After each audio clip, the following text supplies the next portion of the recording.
I'm going to show you how to beat Feathery Ambition Xuanyangzi. Now I fought this boss a few guides ago and about 4 boss fights ago that I've since uploaded, so I may be a lot lower level because we did this fight to get the jar full of medicine alternate ending on a backup save, but the moves are still the same.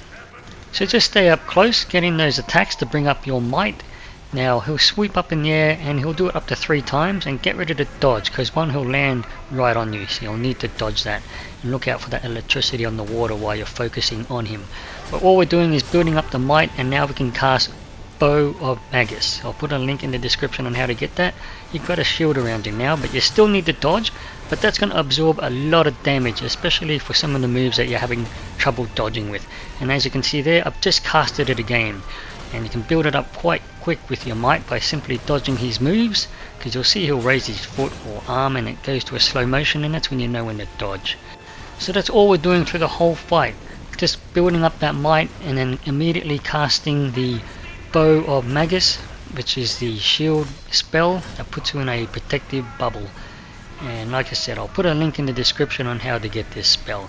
So all we're doing is dodging his moves, getting in those attacks from the side or behind him. So when he does this, they're pretty much strafe to the side of him anyway, and that's given us enough might to be able to cast that spell again. And of course I'm using the blood leech needle, so that way I don't have to rely on the drinking of the healing gourds all the time, because sometimes you may not have time. So time your stamina, get in those hits, and the spell is ready already. So as long as you keep casting that shield bubble at the right time, as you can see I've cast it a few times now, so it's quite easily to obtain, and that's going to absorb a lot of damage. You're about to see another move he does where his sword glows red and he pulls it back. He's about to jab it forward. That's when you want to dodge and avoid that directional attack. It's a good opportunity to get around to the side or behind him as well. Just look out for those foot stomps. He's paused here, so he's going to swipe twice, so be careful because he does double swipes sometimes when he pauses like that with his wingspan. I tend to stay close to him and keep an eye out for this noise. See, that's the stagger noise, and you see the symbol on him. Go up to his head, when it turns red, use a light attack to do that brutal damage on him, and get in your light attack combos again to build up that might, which is going to let us cast that protective bubble. Now he'll summon this big wave. Now you can just quickly dodge to the side and get out of the way, because it is a directional attack, but it's quite wide, and I probably went the wrong way here too, but if I had the bubble on, that would have at least absorbed some of that as well. So just careful of that when he starts swinging around in the air and you see that blue glow around him, he's going to do that wave move. There is another one with that blue glow around him where he summons pillars of water, you'll see later in the guide. When he pauses like this, he's going to spin around twice, so get ready to dodge twice if you're up next to him. When his sword glows red and he pulls it back, you'll see there he just lunged forward, and that's a ranged attack, which you can easily dodge. He'll summon fireballs that'll come towards you. You can just dodge your way towards him, so that way you're at least closing the gap towards him, but just keep an eye on him to make sure what he's going to do, if he's going to do a big swipe around. In this case he's flown up in the air and he's tried to land on me. And again I've got the shield bubble on to help absorb that damage, and it's already ready again for when this one runs out as well. But like I said, you still do need to dodge. This is the other move I mentioned earlier, when his sword glows blue instead of a big tidal wave. You got these pillars of water that you just need to dodge around to avoid.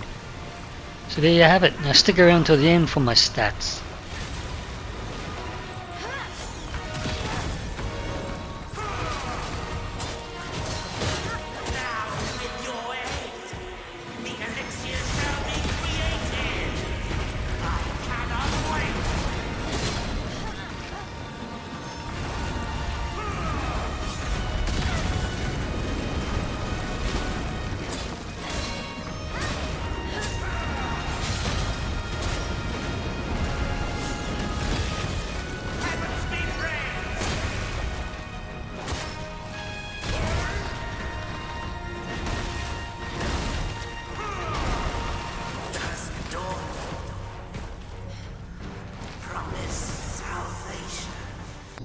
Okay, these are the needles that I'm using with the leech, and these are the benedicts that I'm using, which all three with impalement gives you that more damage for when you do that critical attack, which I didn't get to use much anyway, so you probably want to change them.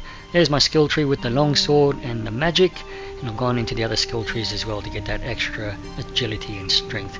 The pendants I'm using is the one to gain stamina, one to enhance your physical attacks and one that does more damage to large enemies.